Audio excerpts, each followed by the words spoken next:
This holiday season, give yourself the gift of quick, easy, flavorful, and nutritious meals. Factor is America's #1 ready-to-eat meal delivery service, and they can help you eat well for breakfast, lunch, and dinner. Factor meals are chef-prepared, dietitian-approved, and delivered to your door, ready to eat. So you can save time and stay healthy while staying on top of all your holiday responsibilities. Cross meal prepping off your to-do list with 35-plus fresh, never-frozen meals that are hot and ready in just 2 minutes. Factor offers options to fit your lifestyle and preferences, whether it's calorie smart, vegan and veggie, or their protein plus option. This December, get Factor and enjoy eating well without the hassle. Just choose your meals and enjoy. Head to factormeals.com/Persia50 and use code Persia50 to get 50% off. That's code Persia50 at factormeals.com/Persia50 to get 50% off. Is your January looking dry? Get some lotion. Better yet, get Drizzly, the go-to app for drink delivery. With Drizzly, you can compare prices on a huge selection of non-alcoholic drinks perfect for dry January and get the best deal every time. And best of all, you can get them all delivered to your door. So download the Drizzly app or go to drizzly.com. That's DRIZLY.com. Must be 21 plus, not available in all locations. And don't forget to lotion up those elbows. This podcast is brought to you by Royal Fratricide. Attention, princes and kings! Does your empire have 1 million or more subjects? Do you feel like you would do a better job of leading the wayward masses than your idiot brother? Or perhaps you know that he has no right to rule because you were born at a better point in your father's life. Well then, I have a deal you can't pass up. Royal Fratricide. Simply attach 1 bottle of fratricide to the end of your spear and apply it liberally to any siblings you think might threaten your ability to claim the throne. Whether they have your father's favor, a cohort of annoying priests, or just bother you sometimes, Royal Fratricide will secure your position in the history books. Go to historyofpersiapodcast.com/Royal Fratricide and use promo code BROTHERS to get 10% off your kingship today. Royal Fratricide does not take responsibility for any coups, plots, or usurpations resulting from use. This ad is to be considered parody. Hopful Media does not endorse X sides of any sort. Please stab responsibly. History of Persia is a Hopful Media podcast production. This show is sponsored by BetterHelp Therapy Online. Life doesn't come with a user manual. So when life stops working for you, it's pretty normal to feel stuck. Imagine somebody who spent, say 25 years being really distracted, overwhelmed by clutter, and fluctuating between being really into obscure ancient history and not being able to find the motivation to do the dishes. That person is me, and apparently, if there were a user manual to life, it might have told me that I have ADHD and should talk to my doctor about that. Therapists are about as close to a manual as we can get. Folks who are trained to help you figure out challenging emotions and learn coping skills. BetterHelp has connected millions of people with licensed, registered therapists for convenient and secure online therapy. It's convenient and 100% accessible online. No waiting rooms, no traffic, and not even endless Googling of therapist near me. You just fill out a questionnaire and get matched with an appropriate therapist. And if it doesn't click, BetterHelp makes it easy to switch providers. Everyone deserves to feel their best, so get unstuck with BetterHelp. Learn more and save 10% off your first month at betterhelp.com/Persia. That's BetterHelp, HELP.com/Persia.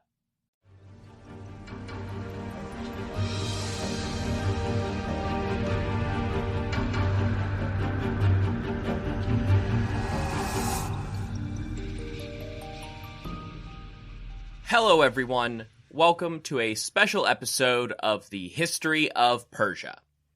A few months back, I was fortunate enough to hear from Oxford University Press about doing a review for a new book by Matt Waters. We weren't able to arrange a full interview, but I was able to read the book and give my thoughts. The book in question is King of the World, The Life of Cyrus the Great. In brief, it's good. I really enjoyed it. You should totally read it. It's even going to be available in audiobook form for those of you like me who can only enjoy learning if someone else reads the book. Okay, not only, because I did enjoy reading this one the old-fashioned way, on a 36-inch 4K LED monitor that was actively destroying what remains of my retinas. Regardless, links to both formats will be down below in the episode description. Before getting into it, I do want to give everyone a final reminder that I will be speaking at Intelligent Speech 2022 this Saturday, June 25th. It starts at 10 a.m. Eastern. The conference is an opportunity for podcasters and listeners to interact and learn. It'll be a ton of fun. And I am talking about Cyrus the Great. How's that for synchronicity? It's all digital. They're hosting it through Zoom. And ticket holders will still have access to all of the recorded live streams after the event. So you don't have to attend live, and you can go back to listen to the overlapping sessions. You can buy tickets at intelligentspeechconference.com or use the link in the episode description, and if you use promo code Persia, you get a 10% discount. And you know what? If some of my listeners are choosing not to attend for financial reasons, hit me up. Send an email to historyofpersiapodcast@gmail.com, the contact page on the website, or any of the usual social media handles. I can at least help out a couple of people. But enough about me.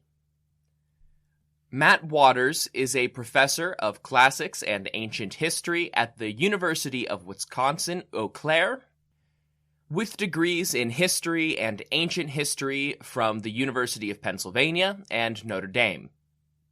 His PhD thesis at Penn was actually a survey of Neo-Elamite history, and that focus on the earlier Iron Age in Iran has absolutely informed his other work, including King of the World. Waters is actually a staple of my own bibliography for this podcast and other projects, especially my guest episodes about Elamite history for The Oldest Stories, and the Patreon bonus episodes going into greater detail with Median history. His 2014 book, Ancient Persia, A Concise History of the Achaemenid Empire, remains my absolute #1 book recommendation for anybody looking to start reading about the Persians. His 2017 book, Ctesias's Persica in its Near Eastern Context, will also feature heavily in an upcoming episode. But let's talk about the King of the World. Starting with broad praise, it's very well written, a very engaging writing style, and very easy to follow and understand. In short, King of the World has all of the stylistic elements that made me suggest his earlier history of the Achaemenid Empire to newcomers. It's a great way for someone who doesn't read a lot of academic history to start getting into some of the more nuanced issues of Cyrus the Great. At its core, King of the World is a wonderfully thorough assessment of Cyrus's life and accomplishments. I'm always hesitant to spend too much time rehashing the stories of the older kings in this podcast feed. But given that we are now 60-odd episodes removed from Cyrus, I'm guessing even the binge listeners could stand for a quick refresher. It will just make discussing King of the World a bit easier if we're all on common ground. So to give you the first 10-ish episodes in summary, for most of the Iron Age, the Assyrians were the ultimate power in the Near East, dominating all of Mesopotamia, Syria, and the Levant, as well as exerting immense influence over all of their neighbors in Egypt, Anatolia, the Caucasus, and Iran. They reached their zenith under Ashurbanipal in 639 BC, but just 30 years later, the coalition of Babylonians and Medes completed the process of wiping the Neo-Assyrian Empire off the map for good. Both Babylon and Media had been ruled by the Assyrians for much of the preceding 300 years, and both participated in the conquest, but Babylon took the lion's share of Assyrian territory. Historians are not sure whether or not the Medes had anything that could really be described as a central government. Different descriptions and different pieces of evidence paint most of Iran as tribal, or at least very localized, while other sources indicate more of a centralized Median confederacy, if not an empire. Regardless, the Medes were left with their Iranian allies, a small bit of northern Mesopotamia, and a corridor into eastern Anatolia. Even as tensions escalated between the Medes and Babylonians over the next 50 years, the fledgling kingdom of Persia, mostly known as Anshan at that time, was beginning to come into its own. The Persians were broadly subservient to the Medes, and in 553 BC, Cyrus II, king of Anshan, went to war with the Medes. 3 years later, a Median army mutinied and went over to Cyrus, securing his victory and the throne of the whole Median kingdom and its control over their allies. Cyrus's own origins are a mystery. According to Herodotus, his grandfather, King Astyages of Media, had a vision that his daughter's son would destroy him, and so he ordered that Cyrus should be set out to die of exposure as an infant. However, the noble assigned to this task pitied Cyrus and left him with peasants, until Cyrus was discovered and reunited with his true parents. Ctesias, on the other hand, says that Cyrus actually was a peasant, but was made a servant at Astyages' court and rose through the ranks as a meritocracy. Both of them agree that Cyrus rebelled. On the other hand, Xenophon has Cyrus as a wholly accepted prince, grandson of Astyages, and rightful successor to the throne. None of these make a ton of sense in context, since the fantastical orphan was a tired trope in 500 BCE, and the only contemporary sources do agree that Cyrus defeated Astyages. Absolutely every source disagrees with Ctesias. Cyrus was not a peasant. Once in control of Media, there is a small gap in the timeline. Around 547 BC, Cyrus defeated some king whose territory had a U in the name. The Babylonian records are quite damaged, and it could be Lydia, Urartu, or somewhere else. Regardless, sometime in the 540s, Cyrus did conquer all of Anatolia. Most famously, that included Lydia, and he left his subordinates behind to mop up the Greeks of Ionia when they resisted. Herodotus suggests that the rest of that decade was spent dealing with campaigns in the Eastern Empire. Then, in 539, Cyrus took Babylon. Conquered seems like it would be a strong word, since only one battle is recorded at the city of Opis, and all local Persian Babylonian sources point to a peaceful seizure of Babylon itself. The Greeks imagined clever and fantastic battles, but without evidence. 9 years later, Cyrus died in combat somewhere on his northeastern frontier. The Greek sources are split on the details, and the Babylonian evidence is silent. At this point, there still wasn't any real evidence for Parsa itself outside of the partially constructed palace at Pasargadae. Of course, I covered all of that in much more detail a few years back, and Matt Waters covers it in even more depth for this book. As a book targeting a popular audience, I think King of the World has a very noble and much-needed goal. And honestly, one that I wasn't quite brave enough to attempt in the early episodes of this show.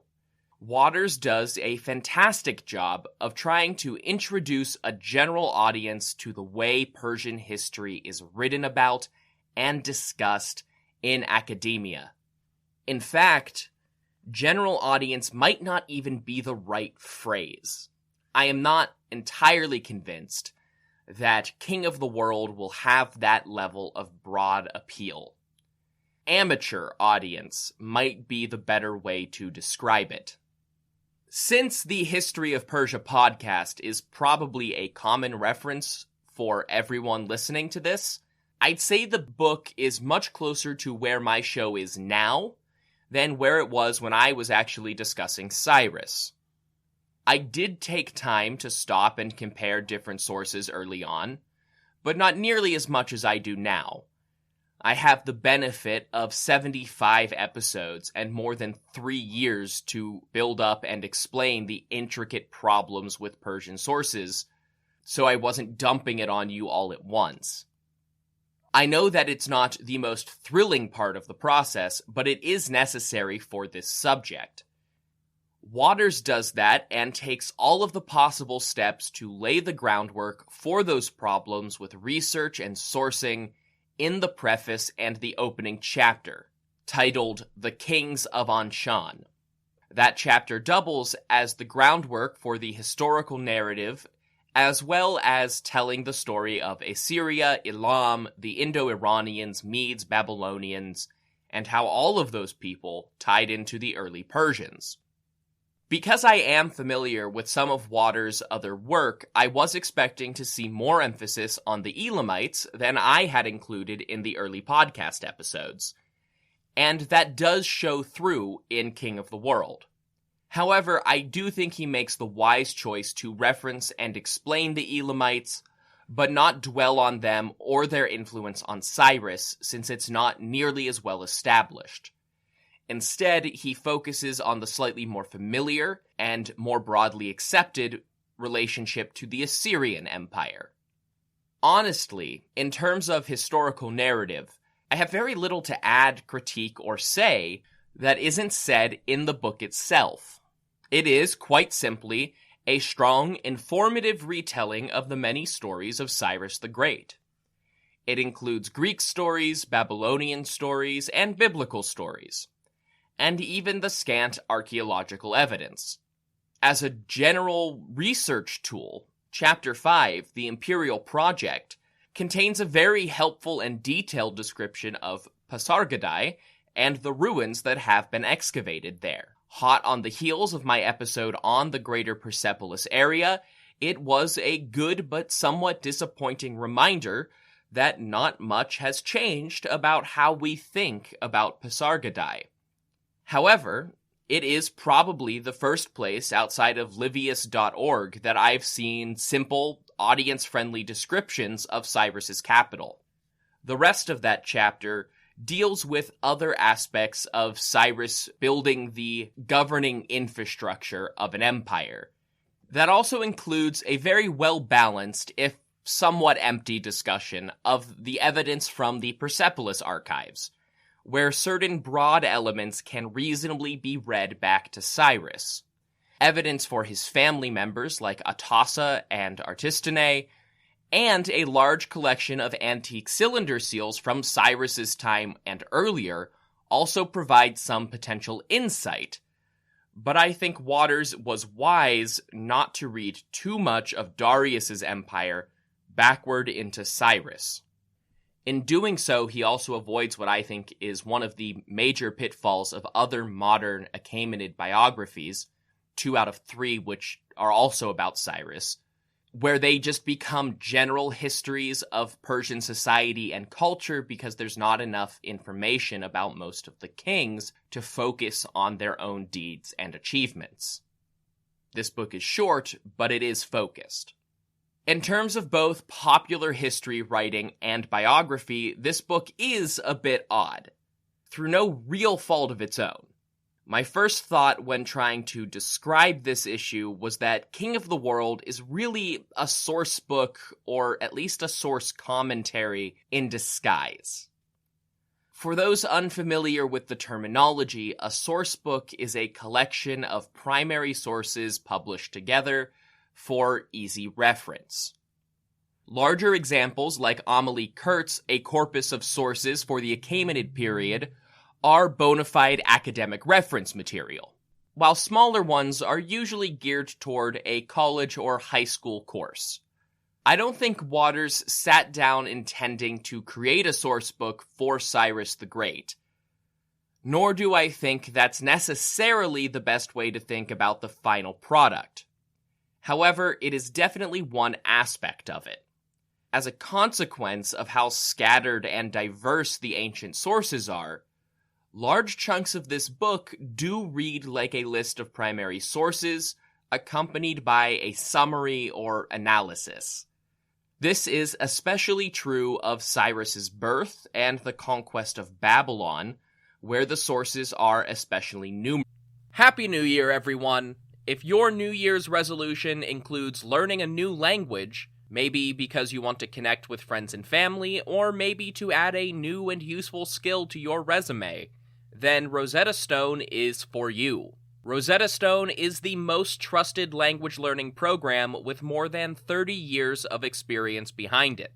They offer 25 languages, including Spanish, German, Arabic, Persian, and Chinese, as well as a lifetime membership for you to buy now and get access to all of the lessons forever. Rosetta Stone has the best speech recognition technology of any language learning app out there to help you practice speaking and get feedback on your pronunciation.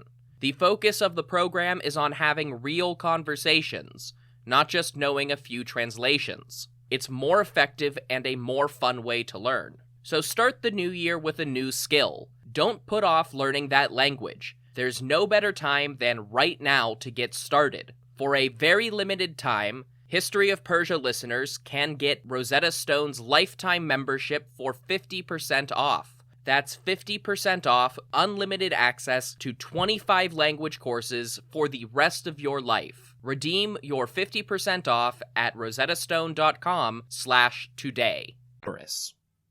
The conquest of Babylon has the added dimension that it is the only context where we get a large number of true primary sources from Cyrus's lifetime. These actually dominate most of Chapter 4, The Chosen One, which takes its name from Cyrus's claim to be the chosen king of Marduk during his conquest of Babylon.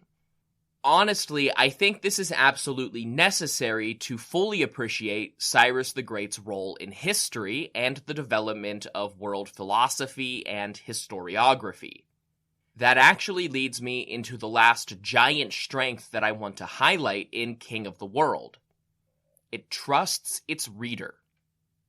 The most consistent flaw in popular history writing is the belief that normal people only want to read really straightforward stories. Sometimes that causes authors to try and synthesize a singular narrative out of complex characters like Cyrus. This often leads to the loss of competing historical narratives, and by extension, the loss of the opportunity to analyze those other narratives.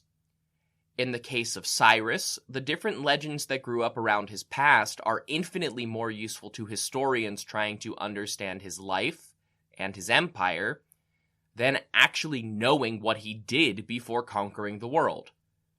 Within Herodotus, Xenophon, and Theseus, we see a mythical figure a la Sargon of Akkad, Superman, or Moses, or history's most perfect prince, or a scrappy underdog who won the world through cunning. Those are Cyrus's real legacies, and Matt Waters goes out of his way to expose his audience to all of those options time and time again. The second most consistent flaw in popular history writing is the belief that normal people are repelled by learning how the sausage gets made. A typical academic history book will open with a whole chapter on historiography, explaining the major changes and developments in how the topic has been studied over time. Many pop history books skip this entirely and project a false impression of academia as unified, or worse, of the author as unrivaled as a font of information. Nothing could ever be further from the truth. And in the case of the Persians, pretending otherwise can just be confusing. There are many preconceived notions of Achaemenid history because of the wars in Greece, almost all of which have been reconsidered and chipped away by scholarship for the last 40 years. Cyrus the Great is even more intertwined with issues of Iranian nationalism as well, and Waters takes the time to explain how these issues have been altered and resolved in the first chapter. He directs readers to specific later chapters where more detailed issues will be addressed. This is a much healthier way to talk about those issues than just glossing over them or drowning your audience in a multi-chapter flood of jargon. Dr. Waters balances this out in a series of appendices at the back of the book. The first deals with source criticism in greater detail, and opens with an acknowledgement that a detailed discussion of sources can be very boring. That is why it has been relegated to an appendix. But it also recognizes that information about how scholars judge their source material is necessary to understand the whole picture. The third appendix is a lengthy discussion about the debate over terminology for Teispid versus Achaemenid. This is another part of the book that I think will serve as a great resource for new enthusiasts. Especially as the word Teispid becomes more common in academic sources without context, it's worthwhile for an accessible intro like this to explain it. For those of you that need the refresher, Achaemenid is the family name pushed by Darius the Great and his descendants. It comes from their ultimate ancestor Achaemenes, Old Persian Hakamanish, but it was never mentioned by Cyrus. Instead, Cyrus's only known genealogy ends with Teispes, identified as Achaemenes' son by Darius.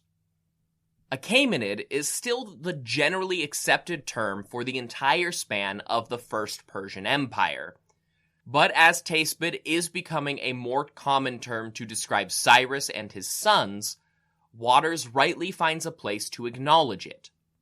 He also astutely recognized that continuing the main thrust of his book into the realm of Darius's coup would be going too far outside the actual biographic confines of Cyrus the Great. As I said before, King of the World is nothing if not focused. Admittedly, my opinions on the issues addressed in the appendices, and quite frankly the bibliography at the back, are strengthened significantly by another recent pop history book about the Achaemenid period as a whole.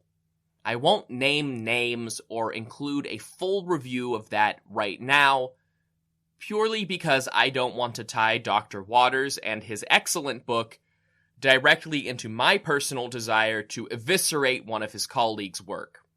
Listen for more news about that review probably sometime next week.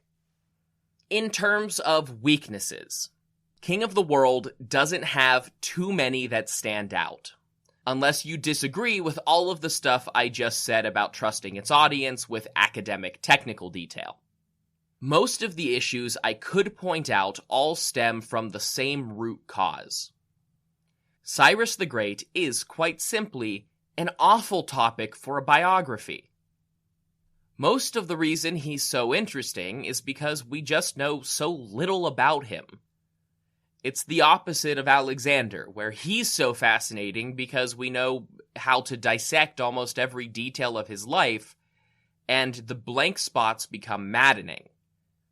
While I obviously don't think that history has to be written in a 3-act plot structure, There's definitely an element of narrative that is necessary when trying to write for an unfamiliar audience.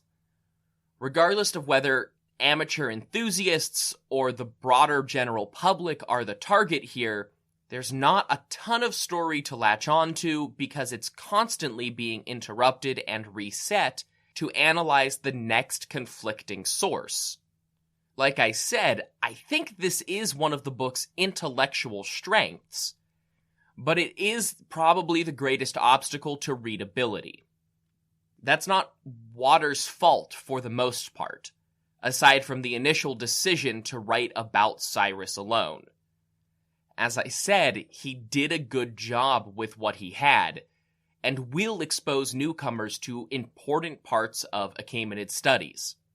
This is more a complaint about ancient Persian biography in general. A narrative flow can be assembled by intense speculation and educated guesswork. That is the tactic employed in the 2013 book Discovering Cyrus, the Persian Conqueror Astride the Ancient World by Reza Zarghami. Zarghami's book is a gargantuan 1,000-page tome that explores not just Cyrus's historical stories, but how a narrative might be synthesized from them, and the long historical legacy of each aspect of Cyrus's narrative. But if the options are 1,000-page speculation and synthesis, or just over 200 of straight source analysis, maybe Cyrus isn't the best candidate for biography. The final weak points I want to address both stem from information mentioned, but not discussed in as much detail as I would have liked to see. The first is admittedly my own niche interest, but one I think is fertile ground for exploration. Its admission is also partially the product of Dr. Waters' general decision not to engage in too much speculation, which I can respect. The interpretation of the Nabonidus Chronicle as saying that Cyrus conquered Urartu in 547 is only addressed in the context of explaining the conquest of Lydia in Chapter 3 on the March, which covers most of Cyrus's conquests and speculates about his work in the east before reaching Babylon. The Persian occupation of Urartu, which was soon identified as Armenia for the first time, is largely unaddressed here. That's actually pretty typical for most Achaemenid histories, but stands out since the issue of Urartu was directly considered and significant time is spent on discussing when Susa might have been conquered in Chapter 5, a topic that is almost never mentioned in Achaemenid history because there are no sources for it. Like all too many ancient cultures, including Waters' own specialty in Elam, Urartu is often written off as a poorly understood and forgotten place. While that is true, its role as the progenitor of Armenia and location squarely at the center of not just the Persian but also the Median Empire is a cause for more attention. In typical tellings of early Iranian imperial history, it's a gaping black hole that ought to be explained with more than simply saying that Cyrus conquered eastern Anatolia, wherein lay Urartu, or what was left of it, before Lydia in western Anatolia seems reasonable enough. That's really all Waters says about the subject. The most fruitful avenue for exploring the topic would be Xenophon's story of Tigranes, a king of Armenia who entered into an alliance with the Medes and tried to withdraw from that agreement, only to be forced back into submission by Cyrus. Of course, large elements of Xenophon's story don't align with the Urartu mentioned in the Babylonian Chronicle, where their king is said to be killed, but also this story comes from Cyropedia.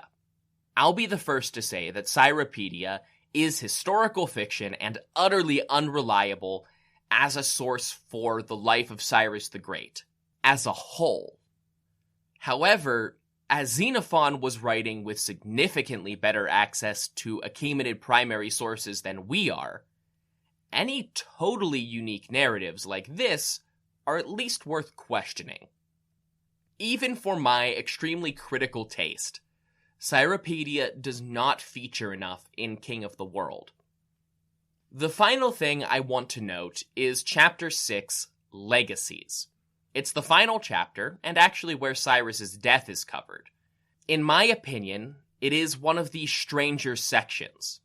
It focuses mostly on Cyrus's legacy in antiquity, rather than in the modern world, especially as he was a fixture of Greek and Roman rhetoric and philosophy, and as a parallel to Alexander.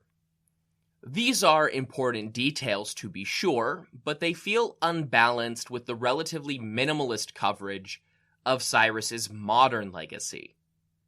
A chapter on legacy would be incomplete without it, but the coverage of Cyrus's legacy in ancient Iran is necessarily lackluster and I think should have been shorter. The fact of the matter is that it doesn't exist.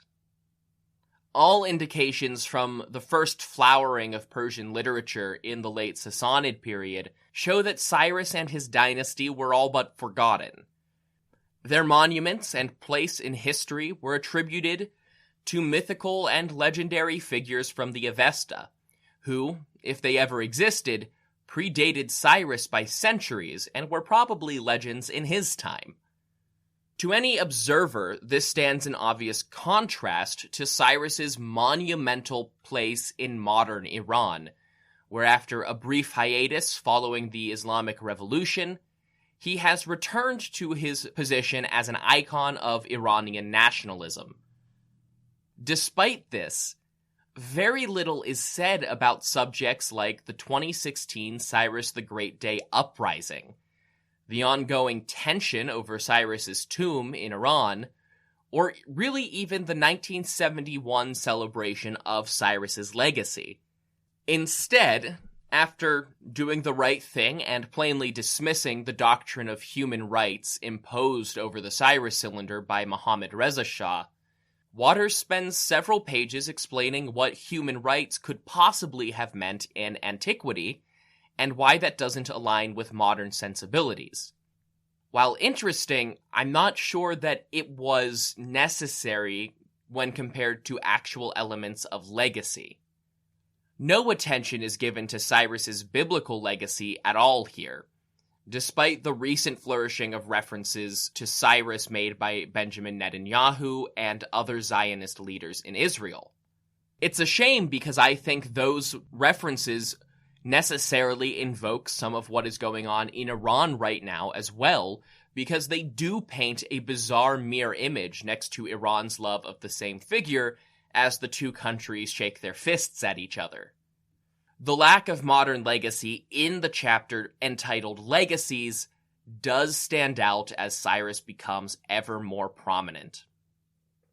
Despite any critiques I may have, they remain relatively minor, and any lengthy amount of time they take up in this podcast is due more to the complexity and nuance needed to explain them than to their weight in the overall conversation around this book. Matt Waters' King of the World, The Life of Cyrus the Great, is genuinely an excellent introduction to the founder of the Persian Empire, and to the process of Achaemenid studies more generally. I can't say whether or not it will have a massive public audience, just that I think it deserves one. However, I can say that listeners of this podcast will find it interesting and rewarding as an in-depth analysis of a topic I covered a long time ago at a more introductory level. And as I said at the beginning, there will be links to order this book down in the episode description in print and audio format. That's all for this week. Next time, we continue on with our traditional funeral ceremony of an episode about religion before finally killing off Darius II. So join me for a discussion of the Yashts and the Yazadas. Until then, head to intelligentspeechconference.com to buy your tickets, promo code Persia, and go to History of Persia podcast for more information about this show. That's where you'll find things like my bibliography, the Achaemenid family tree, and the support page, where you can find all of the ways to financially support this project. That includes things like one-time payments through Stripe, the brand new merch store, and Patreon, where we are trying to raise enough followers to keep me going on a weekly basis into the future, and you can get access to different things at different levels of subscription, like ad-free listening and bonus episodes. Of course, if you want to support this podcast entirely for free, you can do that by telling new people. I would love to grow the audience, and that is the best way to do it. Go on social media, tell your friends, share it with the world. You can find me on Facebook and Instagram at History of Persia Podcast, and on Twitter at History of Persia. Until next time, thank you all so much for listening to The History of Persia.